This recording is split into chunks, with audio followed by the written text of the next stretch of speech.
ॐ नमस्तेऽस्तु महामाये श्रीपीठे शूरभूजिते शङ्खचक्रगदाहस्ते महालक्ष्मी नमोऽस्तुते। नमस्ते गरुडारूढे कोलाशूरभयङ्करी सर्वभावहरे देवी महालक्ष्मी नमोऽस्तुते।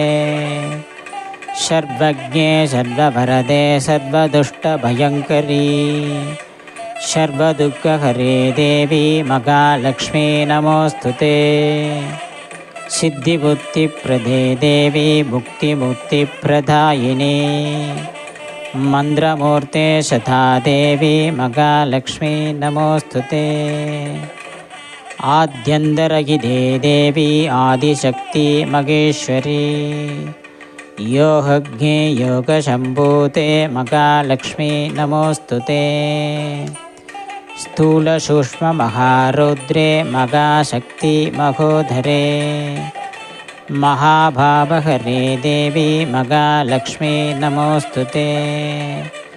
पद्मासनस्थिते देवी परब्रह्मस्वरूपिणी परमेशी जगन्माता महालक्ष्मी नमोऽस्तुते। श्वेताम्बरधरे देवी नानालङ्कारभूषिते जगस्थिते जगन्माता महालक्ष्मी नमोऽस्तुते। महालक्ष्मी अष्टकस्तोत्रं च पठेन् भक्तिमान् नरः सर्वसिद्धिमवाप्नोति राज्यं प्राप्नोति सर्वथा।